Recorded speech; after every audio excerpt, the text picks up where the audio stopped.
A female billionaire took her son out for dinner. But when she saw a hungry single father and his little daughter, she did something unbelievable. Bayou City Diner wasn't anything special. Scratched wooden tables, creaky chairs, yellowed lights. The smell of fries and grilled meat. An ordinary scent, but one that made people feel at ease, because no one here had to pretend they were richer or more sophisticated than they really were. Camilla Duarte was sitting at a table near the window, watching her son chew his fries with the kind of concentration only a 5-year-old could have. Leo had a streak of ketchup at the corner of his mouth and grinned brightly between every bite. "It's really good, Mom," Leo said. Camilla smiled. "I'm glad, sweetheart." Looking at her now, no one would think this was the billionaire behind a series of investments that kept Houston's business world on edge. She wore black jeans, a simple gray shirt, soft sneakers. No gold jewelry, no $1 million watch. Here, she only wanted to be a mother, not Camilla Duarte with the weight of hundreds of numbers on her shoulders. The restaurant door opened with a gentle chime above the entrance. 2 figures stepped inside. A man with messy brown hair tied half up in a loose knot. Simple clothes, faded blue jeans, a slightly wrinkled white shirt, sneakers worn out at the toes. He held the hand of a little girl the same age as Leo. The child had bright, curious eyes, dark brown hair falling over her shoulders, and wore a pale pink jacket far too big for her. Camilla noticed how the man looked around. It wasn't the look of someone searching for a seat. It was the look of someone checking whether he was allowed to stay here, whether this place was safe. He walked up to the counter, his voice so low it nearly vanished into the murmurs of the other customers. "A cup of tap water, please," he said softly, almost ashamed. The server nodded, grabbed a plastic cup, filled it with ice water, and handed it to him. The little girl tugged at her father's shirt hem with tiny fingers. "Daddy, I'm hungry." Her voice was so small it almost dissolved into the noise of the diner, but Camilla heard it, and so did Leo. The boy stopped chewing and turned toward them. He looked at the girl with dark hair, then down at their table, still full of food. Brian took the cup of water and led his daughter to an empty table in the corner, far from the crowd. He sat across from her and lovingly brushed her brown hair aside. "Have a little water, okay? When we get home, Daddy will cook dinner." Nia obeyed, but her eyes quietly darted toward the other tables, then quickly looked away, as if she knew she shouldn't expect anything. Leo set his fork on the table. "Mom?" Camilla turned toward him. "Yes, sweetheart?" He gently pointed toward the corner table. "That girl, she's hungry." Camilla followed his gaze. She saw Brian trying to distract his daughter, speaking softly, smiling even though his eyes were tired. She saw Nia swinging her legs on the chair, far too quiet for a 5-year-old. Leo looked back up at his mother, his face serious, as if he had just discovered something important. "Mom, I want to share my food with them." Those words made Camilla's chest tighten, not out of pity, but pride. A kind of pride that told a mother she was raising a truly kind human being. She touched his shoulder gently, smiling. "Do something even better, Leo. Invite them to eat with us." Leo's face lit up. "Really, Mom? Really?" He didn't need to hear it twice. Leo hopped off his chair and scampered straight toward the father and daughter. "Hi." Both looked up, startled. Nia blinked. "Hi." Leo grinned. "Do you want to eat with us? My mom said it's okay." Brian froze. What? Leo pointed at Camilla, who was already standing up and walking toward them. "Sorry, my son is a bit enthusiastic," Camilla said. "But if you don't mind, would you two like to join us for dinner?" Brian's face flushed instantly. He shook his head. "No, thank you. We can't." "Please," Leo interrupted, his eyes wide. "I have a toy car. I can show her." Nia looked up at her father with hopeful, shining eyes, but said nothing. "Daddy." Brian pressed his lips together. He was clearly uncomfortable, but just as clearly moved by their kindness. Camilla bent down slightly, lowering her voice to something gentler, more respectful. "It's not charity. It's just, we have plenty of food, and I think the kids would really enjoy eating together." Brian looked at Nia, looked at Leo, looked at Camilla, searching for some hidden motive. He found nothing but sincerity. He let out a slow breath. "All right. Thank you." Leo jumped with excitement. "Come on!" The two children ran ahead. Brian slowly stood, still embarrassed, adjusting the old bag on his shoulder. Camilla waited for him to pass, then walked beside him. "I'm Camilla. This is Leo." "Brian, and this is Nia. It's nice to meet you, sir," she said. He only nodded. If you're listening to this story and your heart has softened just a little, don't forget to subscribe to follow the next chapters. Stories about kindness always have a way of making us see life differently. But Camilla didn't know. This simple dinner would pull her into a chain of events even a billionaire couldn't control. And the first thing that shocked her, and changed everything, happened that very night. Can you guess what it was? When they reached the table, Camilla called the server over and ordered an extra full meal, orange juice, and additional fries. The server quickly jotted it down and brought everything out. Camilla placed the steaming plate in front of Nia. "For you." Nia looked at her father, silently asking for permission. Brian nodded, his eyes brightening. The little girl carefully picked up her fork and began to eat.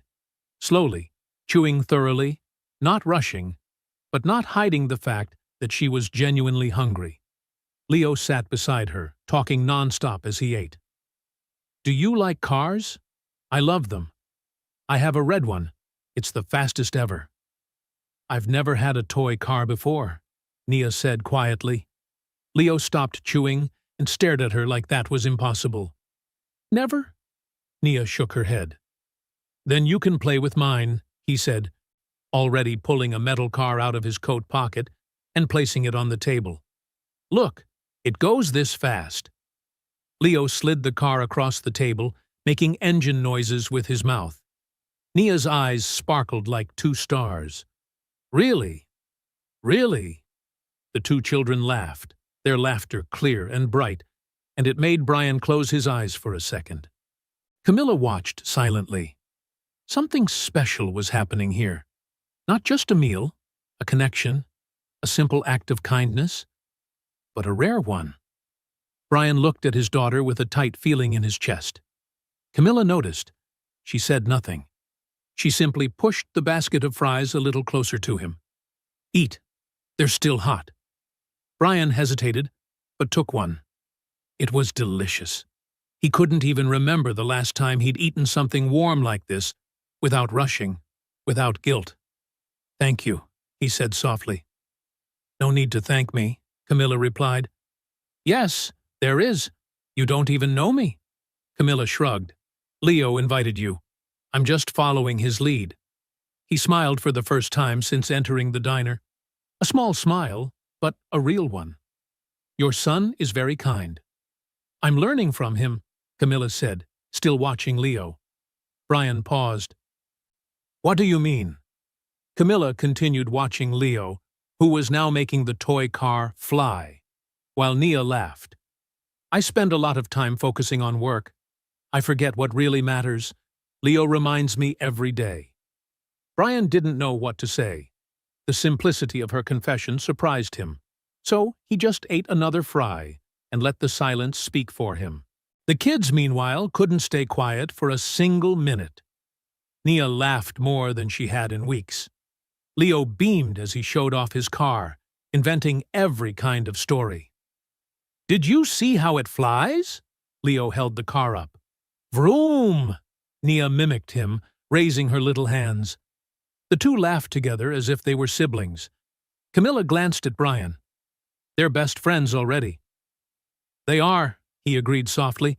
"Nia doesn't usually talk this much." "Leo doesn't either. He's quieter at home." Brian looked at her, intrigued. "Really? Really?"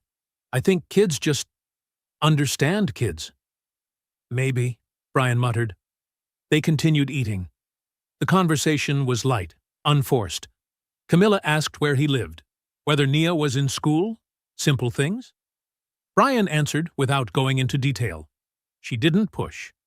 When they finished, Nia pushed her empty plate away and sighed with satisfaction. That was so good. I'm glad, Camilla said. Would you like dessert?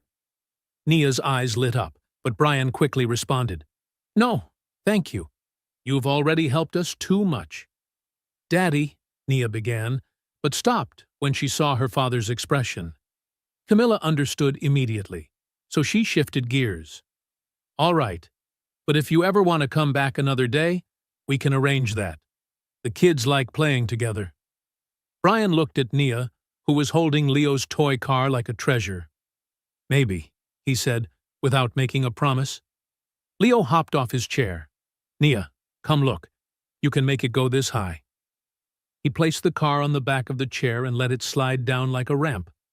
Nia laughed and tried to copy him. Camilla and Brian watched quietly. The diner continued humming around them.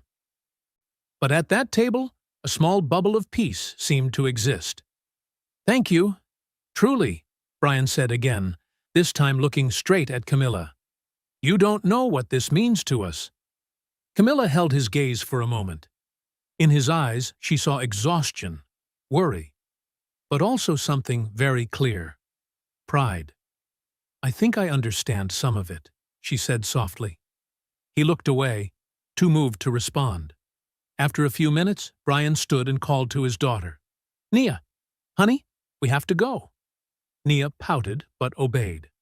She carefully returned the toy car to Leo. Thank you for letting me play. Keep it, Leo said, pushing the car back toward her. I have lots more at home. This one is yours now. Nia looked at her father, unsure. Brian was clearly touched, but he couldn't refuse this on her behalf. All right, but make sure you say thank you properly. Nia turned to Leo and, without warning, hugged him. A tight hug, the kind kids give when they really like someone. Thank you so much. Leo turned red to his ears but grinned. You're welcome. Brian slung the old bag over his shoulder, getting ready to leave. Before stepping away, he reached into his pocket and pulled out a few wrinkled bills. Let me pay for Nia's part. It's the least I can do. Camilla raised her hand, gentle but firm. No need. But it was my pleasure, truly. Brian slowly put the money away, wrestling with his pride. But in the end, he only nodded. Thank you, Camilla. From the bottom of my heart. See you next time, Brian. He gave a faint smile, a tired but grateful one, and walked out with Nia. The little girl waved at Leo through the glass door, clutching the red toy car tightly. Leo waved back, still smiling, watching them disappear down the street. When they were gone, Camilla sat back down and looked at her son. You were wonderful. You know that? Leo shrugged, still staring out the window. She was hungry, Mom. Camilla brushed his hair and smiled, feeling her heart swell with pride. Sometimes the most important lessons come from the smallest people. And that night, in a simple diner, two families walked away with hearts a little lighter than when they arrived. The alarm rang at 5:30 a.m. Brian opened his eyes in the dark and shut it off before it woke Nia. He lay there for another minute, staring at the cracked ceiling. His body was tired. Always tired. He slowly got up, placed his feet on the cold floor, and walked into the bathroom. While he waited, he looked at his reflection in the mirror, blurred by steam. 29 years old. Looking like 40. He showered quickly, put on his usual jeans and a clean shirt. He tied his messy brown hair into a low bun. He grabbed the old bag hanging on the chair and checked his phone. One message. Hi, Brian.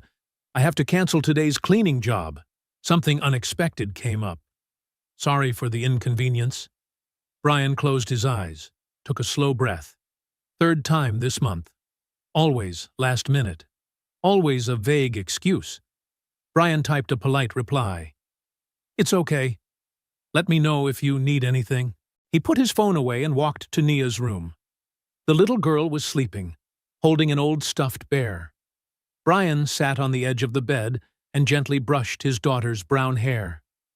"Sweetheart, wake up. Daddy has to go." Nia slowly opened her bright eyes and blinked. "You're leaving?" "Yes, Mrs. Evelyn will be here soon." "Okay." Nia rubbed her eyes and sat up in bed. Brian helped her get dressed, prepared a simple breakfast, buttered toast and milk, and waited for the neighbor to arrive. Mrs. Evelyn Carter was a 60-year-old woman who lived in the apartment next door and watched Nia whenever Brian had to leave early. "Good morning, Brian," Mrs. Evelyn said as she walked in with a gentle smile. "Good morning, Mrs. Evelyn. Thank you so much." "Oh, don't be silly. Nia is such a lovely child." Brian bent down and hugged his daughter.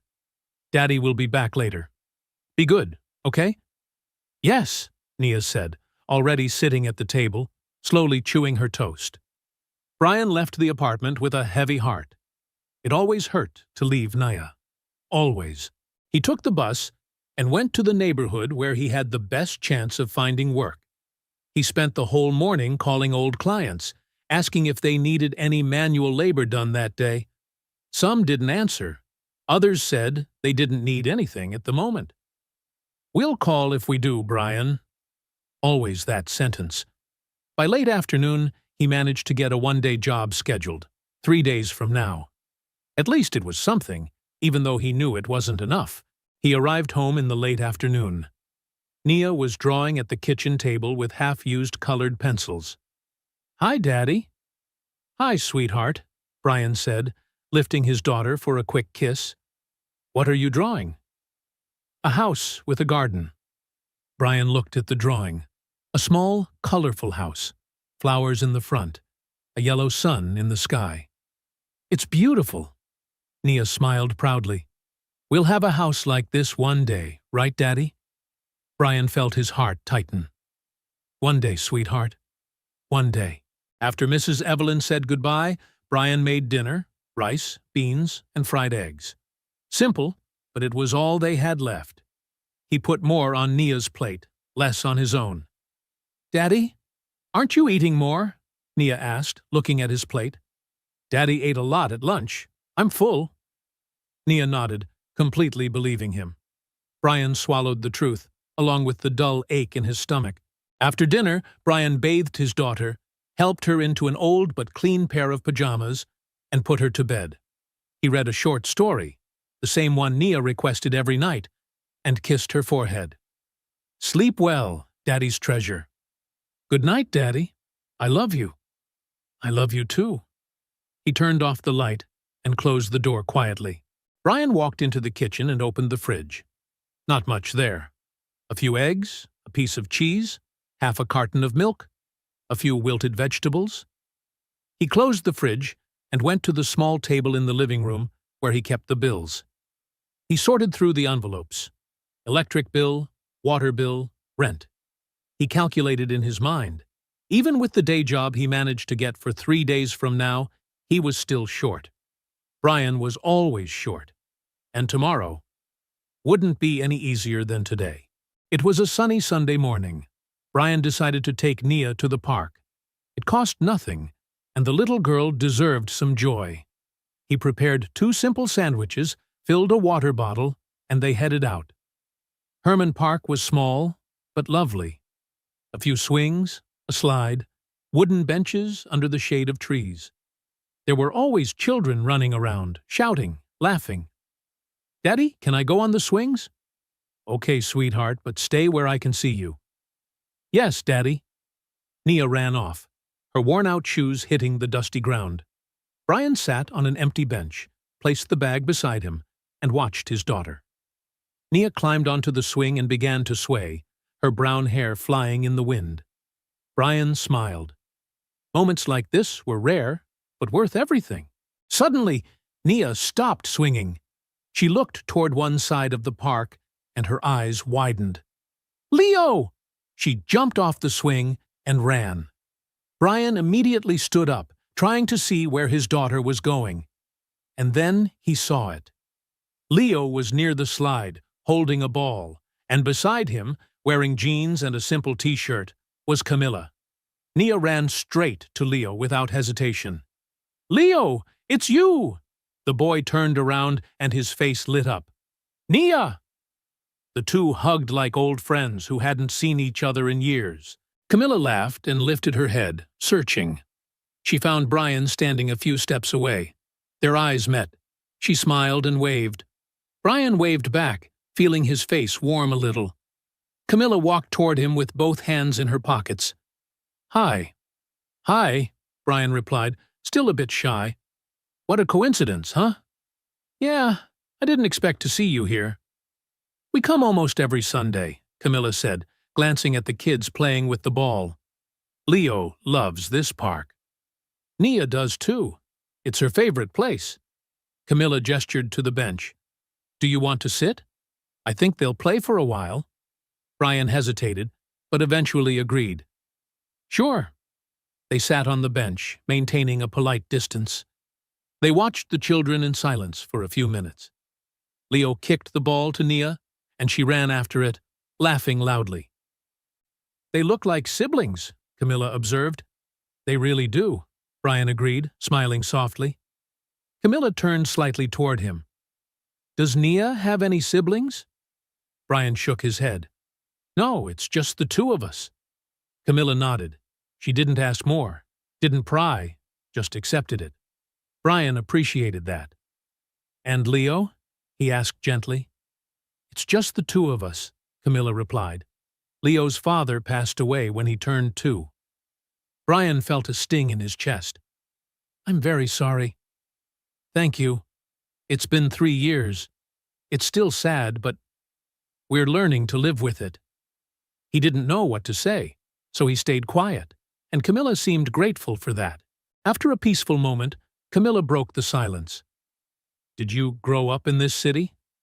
"No," Brian answered. "I'm from another state. Moved here to find a better life.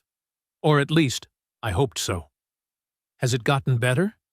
Brian gave a sad smile. "I'm still trying." Camilla nodded without judgment. "And you? Were you born here?" "I was born here, grew up here, studied here, worked here. I've actually never left. It must be nice to have roots." "Yeah." She watched her son for a moment, then said softly, "But sometimes I feel like I'm missing out on things. I get so caught up in work that I forget how to enjoy life." Brian looked at her, surprised by her honesty. "At least you realize it. Some people never do." Camilla gave a faint smile. "True." Silence settled again, but it was a warm, comfortable one. "So, when you were little, what did you want to be?" Camilla asked, turning more toward him. Brian blinked, surprised by the question. "Me? Oh, I don't know. Maybe a teacher. I liked helping other kids learn to read." "That's adorable." Camilla tilted her head. "And you? What did you want to be?" "A firefighter." Brian laughed out loud. "You're kidding?" "I'm serious. I thought red fire trucks were the coolest thing ever." "Every kid thinks that." "Exactly." They both laughed, and for the first time, Brian felt his body truly relax, as if he was allowed to breathe deeper. "And what about now?" Camilla asked. "Do you still have dreams?" Brian was quiet for a moment, thinking. "Small ones. To have a steady job, not worry so much about money. To see Nia grow up happy. Those are beautiful dreams. And you?" "Those are beautiful dreams," Camilla echoed softly. "To see Leo grow into a good person, not ruined by money or material things. To teach him to value what truly matters." Brian felt a tug in his chest. It was rare to find someone who thought that way. "You're doing great. Your kid is wonderful." "Thank you, and so is Nia. You're raising her well." Brian turned his face away, overwhelmed for a moment. I'm just doing my best." And that's more than a lot of people do. They watched the children again. Leo had taken off his shoes and was running barefoot. Nia laughed, trying to imitate him. That was when Camilla noticed Nia's shoes were extremely worn. The front seam had come undone. She could see the little girl's toes inside. She didn't say anything. She simply stored that detail in her heart. Without asking, without judging. The letter arrived on a Tuesday. Brian was preparing breakfast when he heard the mail being pushed through the slot. He left the toast on the grill and went to get it. A white envelope. Sender. Lone Star Residential Group. He knew what it was even before opening it. He slowly tore the envelope open and read, "Dear Tenant, Annual Rent Adjustment." Brian's eyes stopped at the only part that mattered. A $200 increase per month. $200 he did not have. He sat down on the kitchen chair and read the letter 3 more times as if the numbers would magically change. They did not. "Daddy, the toast is burning." Brian jumped up and pulled the toast out. The edges were black. He scraped off the burnt parts and spread butter. "I'm sorry, sweetheart." "It's okay," Nia said, taking a bite without complaining. Brian drank his coffee in silence, his mind spinning. He needed more work. He needed it urgently. After dropping Nia off at school, he called every client he had. Most didn't answer. By late morning, he received a text. It was from Mrs. Rosa Delgado, a monthly client who always called Brian every Monday. "Brian, I have to let you know. I won't need the service anymore. My daughter moved back home and will handle the cleaning. Sorry. Good luck." Monday was the day she always called him, the day that helped him pay part of the rent. Now it was gone. He took a deep breath and replied, "It's okay. Thank you for everything." He put his phone away and leaned his head against the wall.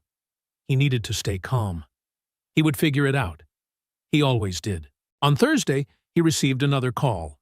It was from Mrs. Megan Foxworth, who sometimes called him for day jobs. "Brian, I found someone else. She charges less. Sorry."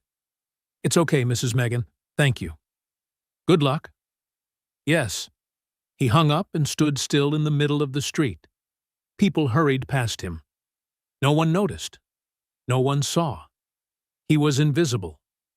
He went home without any work. He paid for the bus and counted the money left in his wallet. Not enough. Not even close. Friday morning, when he first opened his eyes, he saw a new message from Mrs. Angela Ruiz, who had booked him for Saturday. "Brian, need to reschedule. House is a mess. Husband is sick again. I'll let you know." Brian stared at the screen, not replying immediately. His throat tightened. He stood up, walked into the kitchen, and sat in the chair. He took out the notebook where he kept his bills. He recalculated everything. Even if he cut every unnecessary expense, and there was almost nothing left to cut, he was still short. He thought about asking to borrow money. But from whom? He had no family here, no close friends. Mrs. Evelyn had already helped enough. He closed the notebook with a sense of despair. He couldn't give up. But he also didn't know what else to do. Brian spent all of Saturday and Sunday looking for work. He left resumes at grocery stores, supermarkets, diners, markets. No one was hiring. Nia noticed something was wrong. "Daddy, are you sad?" "No, sweetheart. Just tired."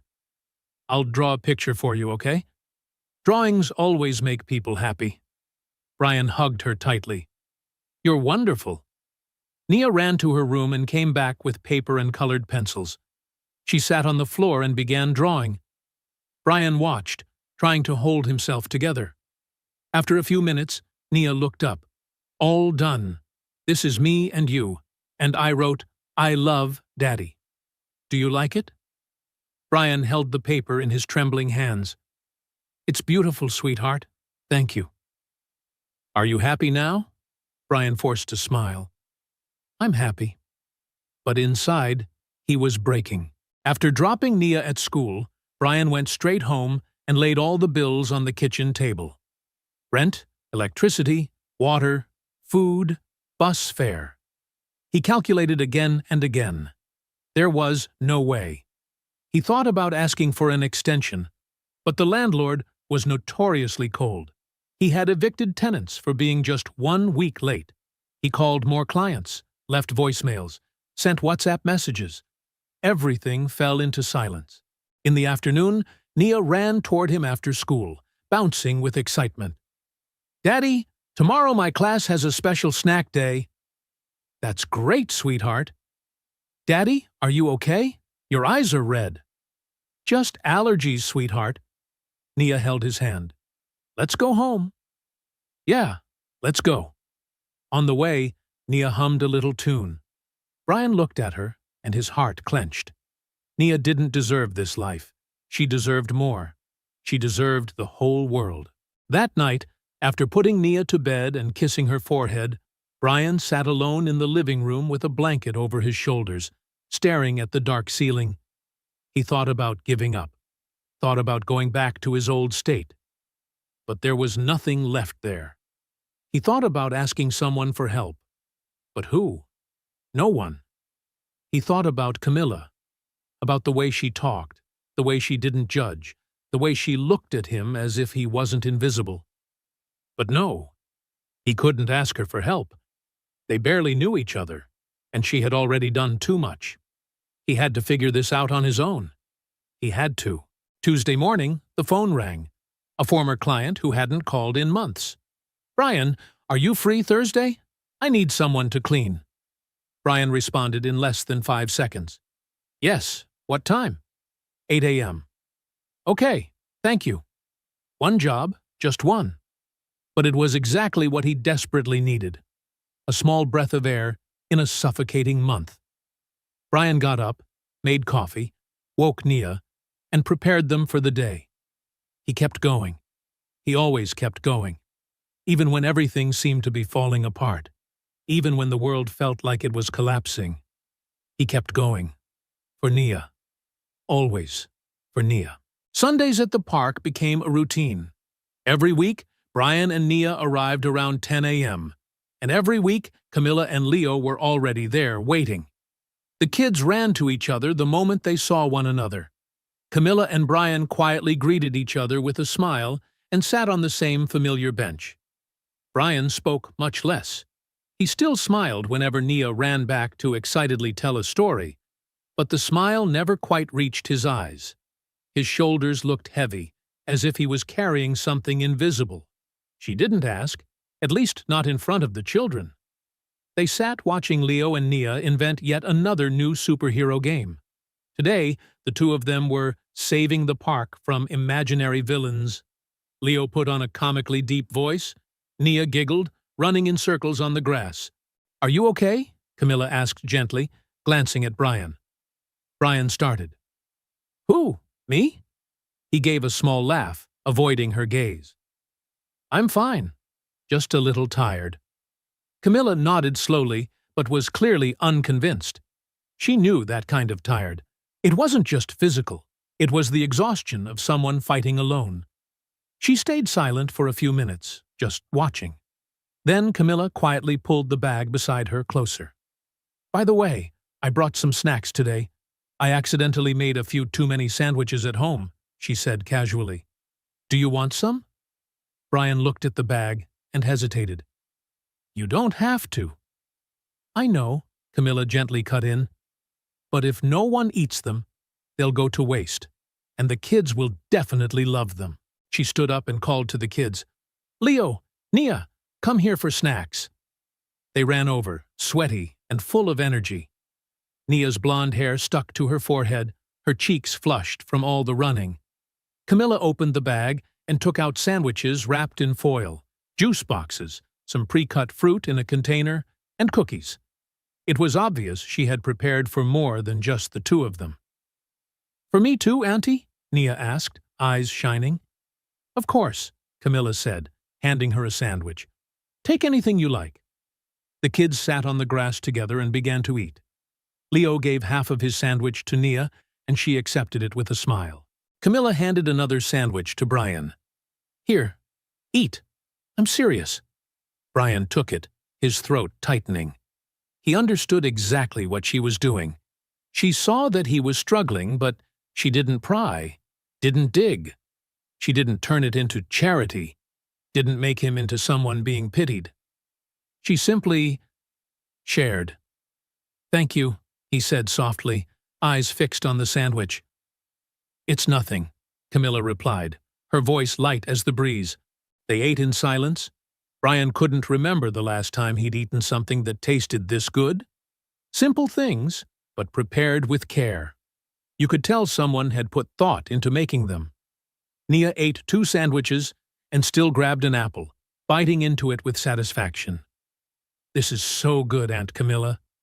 I'm glad you like it."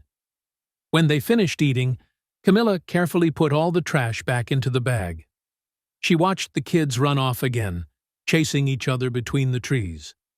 "Brian," she said, her voice gentle and cautious, "I have a few friends who need someone for day cleaning. Would you like me to give them your number?" Brian turned quickly toward her, eyes wide. "Really? Really? They're trustworthy people. I've known them for years. Good people. If you want me to, of course." His eyes began to sting. I do. Yes.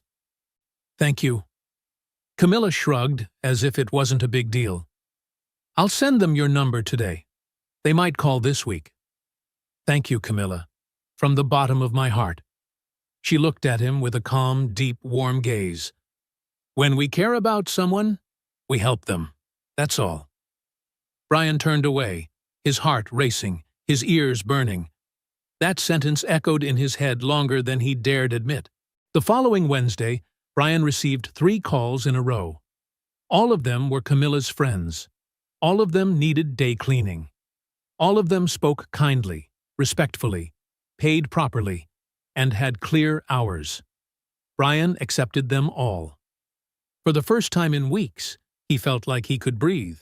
That maybe, just maybe, he would be able to pay that month's bills. On the Sundays after that, Camilla always brought snacks.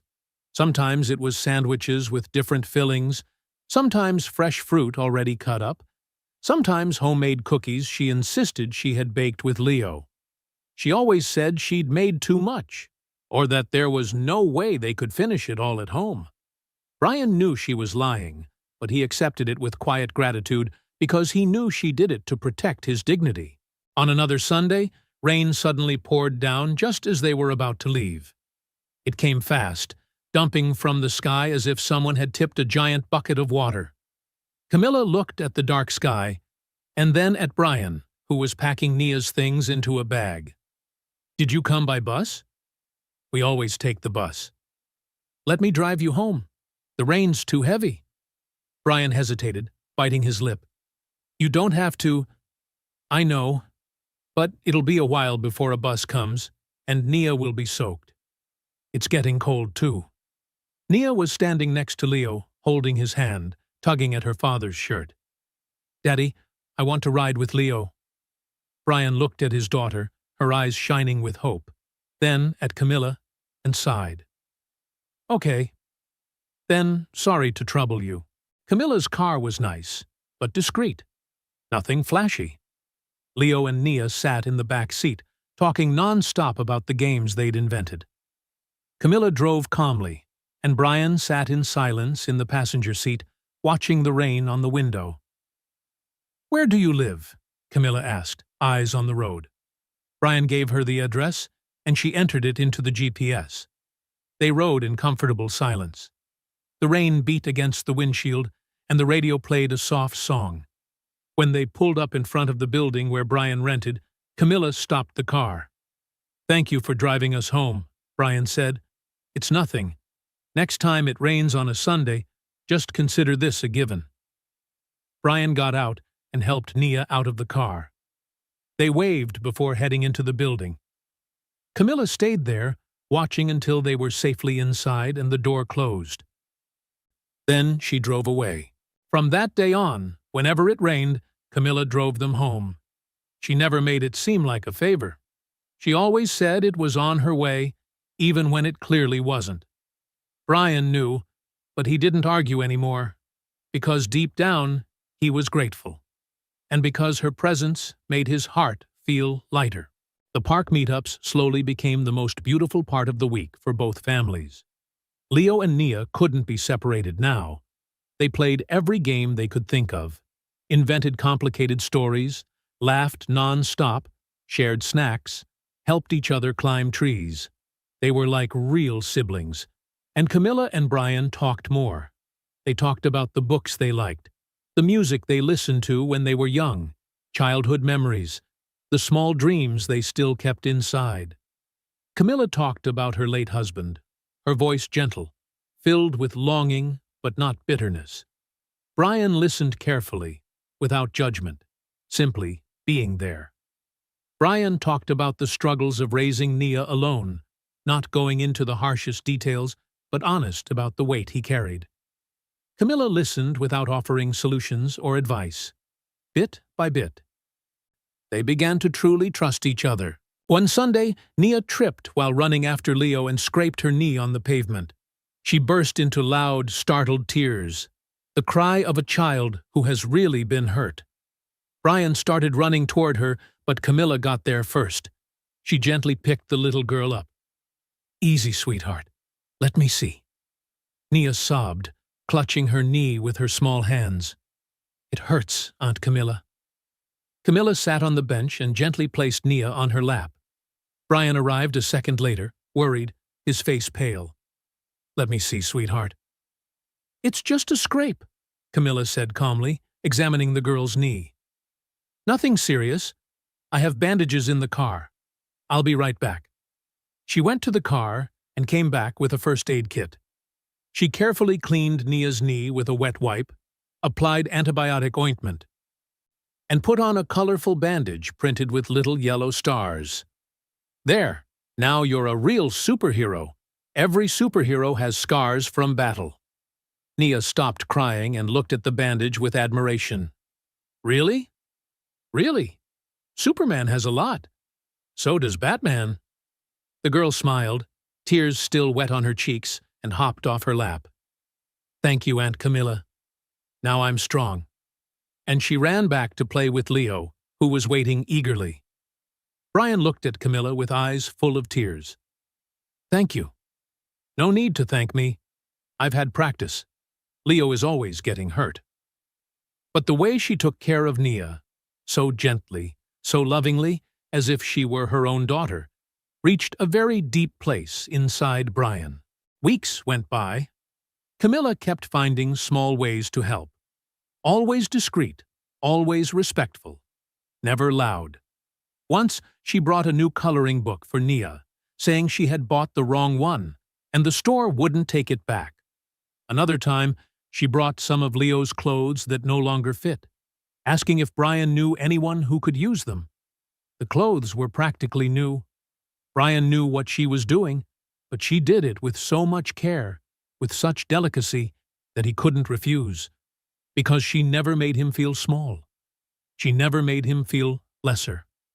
And slowly, he began to feel something else. Not just gratitude, affection, admiration, something that made his heart beat faster whenever he saw her arrive at the park. One Sunday, while the kids were playing hide-and-seek, Camilla looked at Brian and smiled. "Every week, I look forward to Sunday." Brian was slightly taken aback. "You do too?" She smiled, her eyes still on the children. "Because I know I'll see you too. It just makes the whole week feel more worth it." He didn't know how to respond, so he just smiled, his heart racing. Camilla didn't say more, but inside her, a feeling she hadn't experienced in a long time was quietly returning. Nia jumped into Brian's lap, suddenly full of energy. "Daddy, can I go play at Leo's house one day?" Brian blinked. "We have to ask Leo's mom, too." "You can come any time," Camilla said immediately, her voice sincere. "If you're okay with it, maybe on a Saturday. The kids would love it." Nia pressed her hands together, her eyes sparkling. "Please, Daddy, I promise I'll be good." Brian looked over at Camilla. Are you sure? Absolutely. And you can come too if you'd like. We can have lunch. Something simple. Pizza, maybe. Brian hesitated, but seeing his daughter's bright eyes, he slowly nodded. All right, we can try. Nia let out a joyful scream and ran straight to Leo. The two of them jumped up and down, hand in hand, like they'd just won the lottery. Camilla and Brian exchanged a look and laughed together. I don't think there's any going back now, Brian said.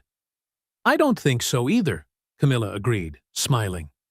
And for the first time in a long while, Brian wasn't afraid of that. Because, with Camilla, everything felt lighter, safer, more solid.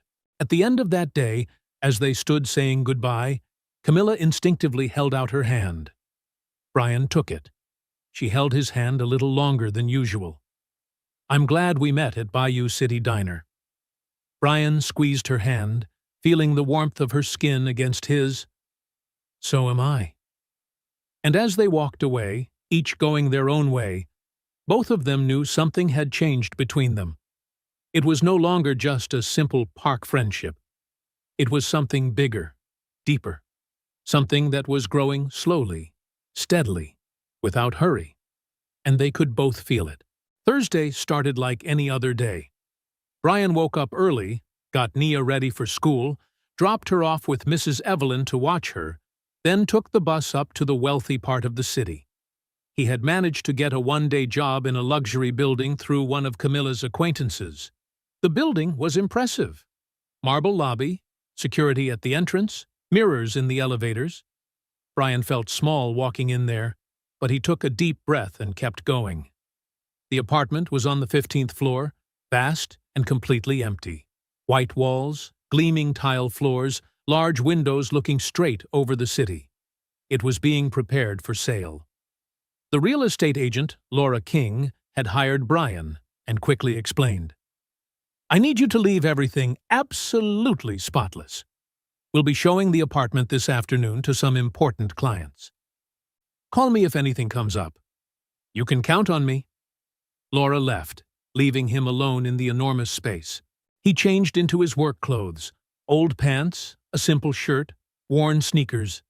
He tied his messy brown hair into a tight bun and started working. He cleaned each room carefully. Bathrooms, kitchen, windows. Everything had to shine. Around 2 p.m., he was kneeling in the living room, scrubbing the floor with a cloth. A bucket of water and soap sat beside him. His hands were red from all the scrubbing. He was so focused he didn't even hear footsteps in the hallway. The door suddenly opened. Brian looked up, startled. A man in a suit walked in, graying hair, briefcase in hand. Behind him were 3 others, 2 assistants with tablets, and an investment manager in glasses with a serious expression. And then Camilla Duarte appeared. Brian felt his heart stop. She was wearing a suit, a flawless dark suit that probably cost more than he made in 6 months. A crisp white shirt without a single wrinkle, polished shoes. Her hair was slicked back neatly, her makeup subtle and perfect. Her face was serious, focused. She was on the phone as she walked in. Yes, I've reviewed the numbers. The price increase is within projections. We can close.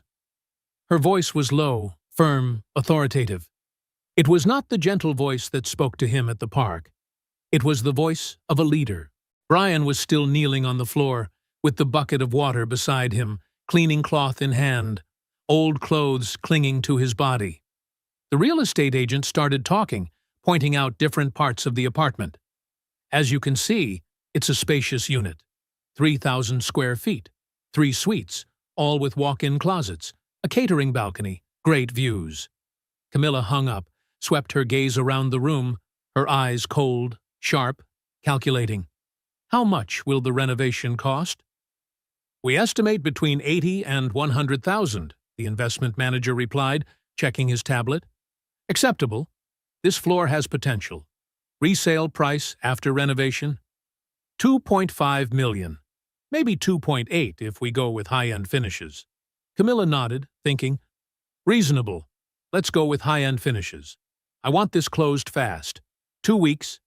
Maximum. She walked through the apartment, listening, asking questions, making decisions, every sentence involving hundreds of thousands, millions, as if it were the most natural thing in the world. Brian pressed himself behind a door that was half open. They still hadn't noticed him, too focused on the unit, the numbers, the profit. He couldn't take his eyes off Camilla. She was powerful, elegant, influential, completely different from the Camilla at the park. This was Camilla Duarte, the billionaire, the investor, the woman who moved millions of dollars with a signature. And he was kneeling on the floor, in old clothes, with hands red from scrubbing. A cleaner. The shame hit him like a wave. Hard. Suffocating. I don't belong in her world. The thought flashed through him, sharp, painful, undeniable. He had been naive.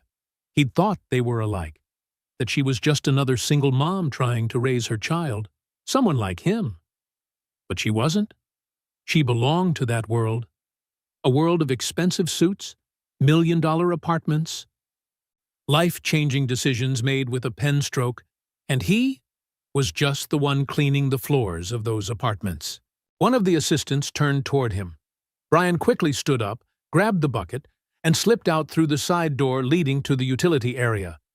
He closed the door behind him and leaned against it, his heart pounding. He could still hear voices in the living room. Camilla talking about renovations, the agent replying, numbers being discussed. He waited, silent, invisible. When the voices moved farther away, into another room, Brian hurried to gather his things. He shoved everything into his bag. He didn't finish cleaning. He couldn't stay. He left through the stairwell. He went down 15 floors without stopping. By the time he reached the ground floor, he was out of breath. But he didn't stop. He rushed through the lobby with his head down and stepped out onto the street. Only when he was 2 blocks away did he stop and lean against a wall. A tear suddenly rolled down his cheek. Maybe he cried from shame, from humiliation, from the ridiculous gap between their two worlds. He cried because he had started to like her, to trust her, to imagine that maybe. But no, there was no maybe. He was just another person she helped, a charity project, someone she pitied. He wiped his tears away and walked home in angry strides. That night, Camilla texted, "Hi, Brian, how was your day?" He stared at the screen for a long time. The words sat there, silently waiting for a reply. In the end, he didn't answer until the next morning. Busy, lots of work. Short, blunt. Camilla found it strange, but didn't push. On Saturday, she sent another text. "Are we still meeting at the park tomorrow?" Brian took hours to reply. "I can't make it. I've got a job all day Sunday." It was a lie, but he couldn't face her. Not after what he'd seen. Camilla frowned as she read the reply. "All right. Another time then. Take care." Brian didn't answer.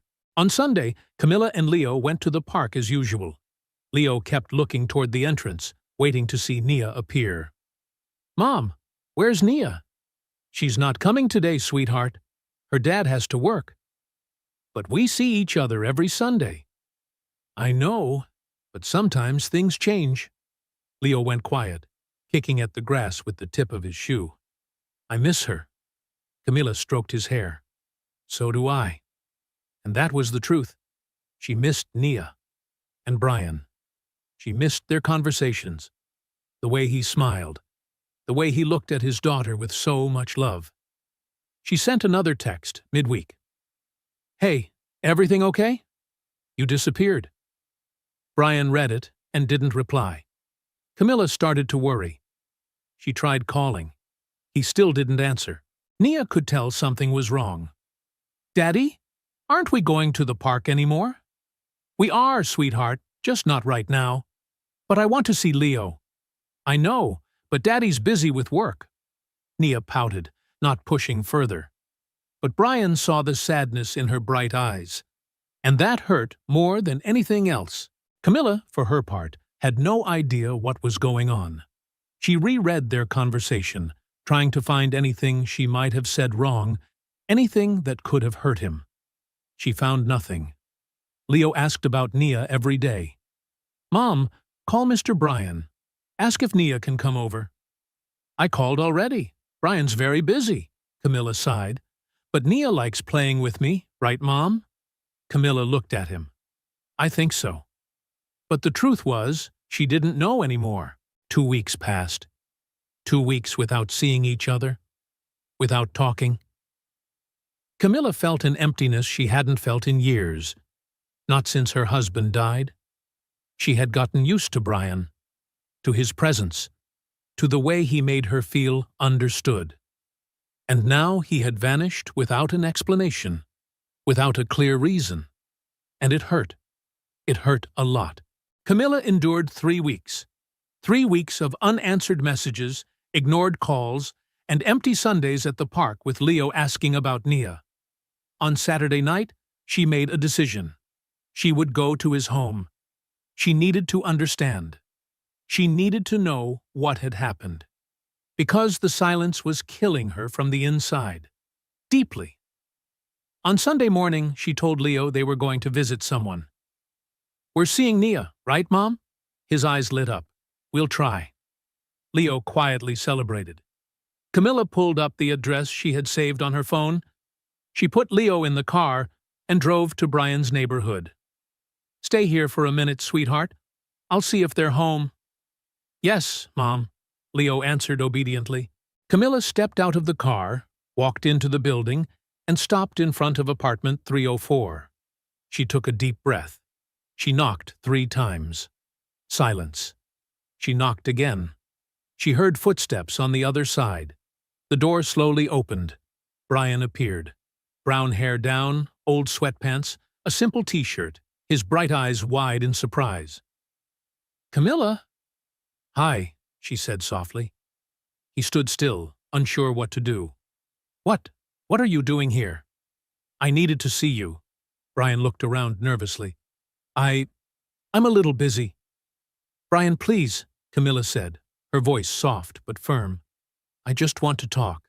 5 minutes." He bit his lip, looked back into the apartment, then at her again. "Fine. But out here." He stepped into the hallway and closed the door behind him. He folded his arms in a defensive posture. Camilla slipped her hands into her coat pockets. "You disappeared," she said plainly. "I've been busy," Brian replied curtly. "I believe you're busy. But this isn't just busy." Camilla looked directly at him. "Something happened. I can see it." Brian turned his face away. "Camilla, I really have to. I miss you," she cut in, her voice cracking slightly. "Leo and we miss you too. Very much." Brian closed his eyes, his throat tightening. "Camilla, what happened? Did I do something wrong? Did I say something that hurt you? Please tell me. At least, give me a chance to understand." He shook his head. "You didn't do anything wrong." "Then why are you running away from me?" Brian opened his eyes and looked at her. "I saw you," he said, voice raspy. Camilla frowned. "What do you mean?" "At the building. 3 weeks ago. I was cleaning a luxury apartment. You walked in with a team of people. Perfect suit, talking about millions of dollars." His voice broke. "And I was there, kneeling, scrubbing the floor." Camilla felt her heart tighten. She hadn't even seen him. She had no idea. "Brian, you didn't see me," he continued, angry, wiping his tears. "But I saw you, and I understood. I understood who you really are, the world you come from. And his voice quivered, "I don't belong in that world, Camilla." "Brian, no, you're a billionaire. You talk about millions like it's nothing. And I clean floors. I sit and calculate every dollar of rent, patch up old clothes." He turned away. "And I felt so small, so invisible." Camilla stepped closer and gently took his hand. Look at me, Brian. He tried to pull away, but she held on, not tightly, but firmly enough that he couldn't retreat. Brian, look at me, please. He lifted his eyes, a tear sliding down his cheek. Camilla held his hand with both of hers, filled with tenderness. I don't care about status. I don't care about money. I don't care whether you clean floors or run a company. None of that matters to me. What matters, she continued, her voice trembling with emotion, is you. And you are extraordinary. You are strong.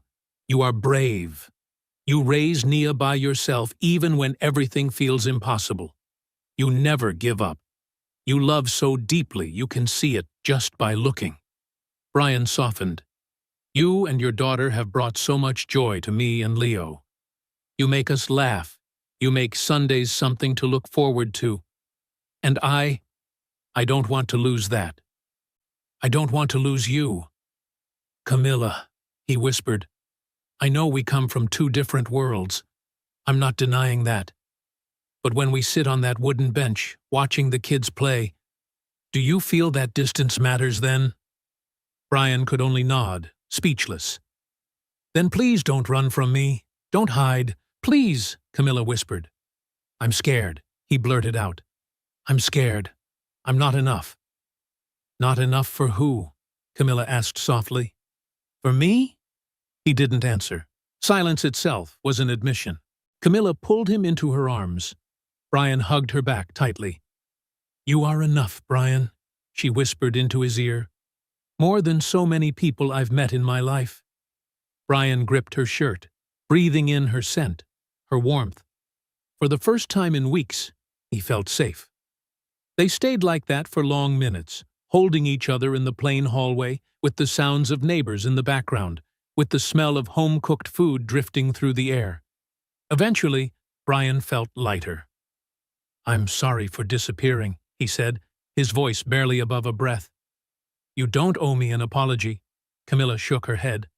I just wanted to understand. He gave a sad smile. I think I was starting to like you in a way that isn't just being park friends, and that scared me. Camilla smiled, her eyes glistening. I felt the same. When you disappeared, it hurt. Hurt enough that I had to ask myself why I let someone into my life, only to let them have the power to leave. They looked at each other. The air between them was different now, heavier, but also more honest. Leo's in the car, Camilla said. He really wants to see Nia. Brian's eyes lit up. Nia will be thrilled. She asks about him every day. So, should we make them happy? Brian nodded, truly smiling for the first time in weeks. Absolutely. Camilla extended her hand, palm open in invitation. Brian took it, his hand trembling slightly, but this time he didn't pull away. Thank you for coming, he said softly. I'll always come, Camilla replied, squeezing his hand. Whenever you need me, and even when you think you don't. Brian squeezed her hand back, feeling confidence slowly return. Maybe, just maybe, the distance between their two worlds wasn't as great as he'd believed. And maybe they really could find a shared place for both of them. A place where he didn't have to be ashamed of who he was, and where Camilla no longer had to live alone on her mountaintop. A week after the hallway conversation, Camilla called. Are you home this afternoon? I am. What's up? Leo and I want to come visit you two. Brian smiled. Of course. You're always welcome. 3 o'clock? Perfect. Brian looked around the small apartment. It was simple, nothing compared to Camilla's world, but it was clean, tidy, and most importantly, it was his and Nia's home. Leo is coming over to hang out with us. Nia sprang up like she had springs in her feet. Really, Daddy? Today? Today? Right at 3, the doorbell rang. Nia rushed to open it. Leo! Nia! They hugged each other tightly, as if they'd been apart for months. Camilla stood behind him, holding a box wrapped in brown craft paper. Hi. Hey, come in. Leo and Nia disappeared into the room, laughing and chattering. Camilla sat down on the sofa and set the box on the table. "What's that?" Brian asked. "A little gift for Nia." "Camilla, you didn't have to?" "I know, but I wanted to. Please, let me give it to her this time." Brian nodded. "Nia, come out here for a second." She ran out, Leo right behind her. "Yes?" "I brought you a present," Camilla said, handing her the box. Nia looked at her dad for permission. Brian nodded gently. She sat down and carefully unwrapped the paper. When she opened the box, her mouth fell open. A brand new pair of sneakers. Soft. Beautiful, pale pink. Exactly her size. "These are really for me, Aunt Camilla?" "Yes, they're for you." Tears welled up in Nia's eyes. "Thank you, Aunt Camilla," she said, crying as she flung herself into Camilla's arms. Camilla hugged her tightly. Nia wrapped her arms around her neck, sobbing, "Thank you. So much. These are the most beautiful shoes in the world." "As long as you like them, sweetheart." Brian turned away and wiped his tears. He looked at Camilla over his daughter's shoulder, mouthing, "Thank you." Camilla winked and smiled softly. Leo came over. "Can I see?" Nia held the shoes out. "Look, aren't they pretty?" "They're awesome. Now you'll run even faster." "I'll be the fastest." The two of them sat on the floor, touching and inspecting the shoes. Nia stroked every stitch. Brian walked back over to Camilla. "Camilla, you didn't have to do that. I saw her shoes at the park.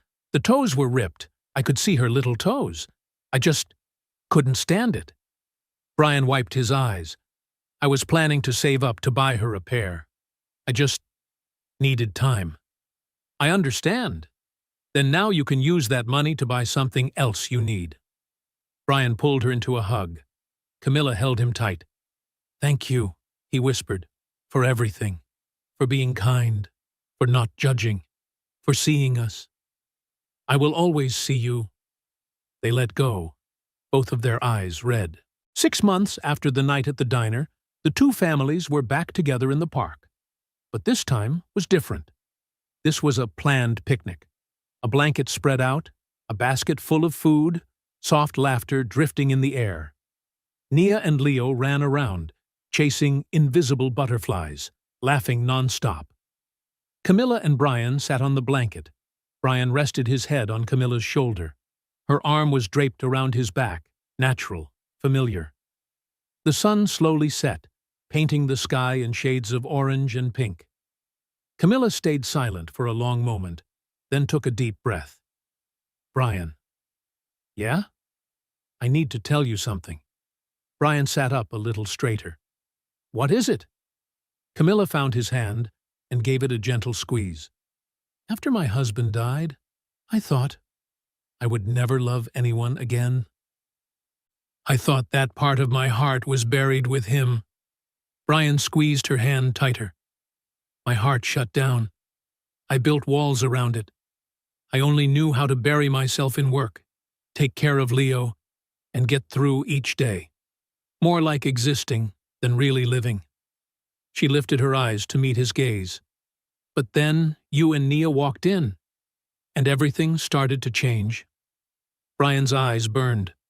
"Little by little, you two pulled my heart open again. You reminded me what it feels like to be moved, to worry about someone, to look forward to seeing someone, to miss a person so much it aches." She smiled, her voice trembling. "Brian, you and Nia brought light back to me. To Leo, too." Brian slid his arm around her neck and pulled Camilla into a tight hug. Camilla embraced him, letting his tears soak into her shoulder. "I love you," she whispered. Brian closed his eyes, letting the words sink into every fiber of his heart. "I love you too. So much." They held each other for a long time.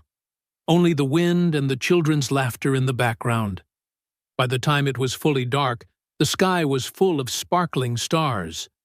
Camilla pulled Brian to his feet. The kids started packing up their things. The four of them headed home. Nia held one of Brian's hands and one of Leo's. Camilla had her arm looped over Brian's shoulders. In the car, the two kids in the back seat chattered about next week's games, about drawing a whole family picture to stick on the fridge. Brian drove, his right hand holding Camilla's. "How do you feel?" he asked. Camilla glanced at the mirror, seeing the two kids laughing in the back. Then she turned to look at Brian. "I'm happier than I ever thought I could be." "Then we're the same." "Me too." She squeezed his hand.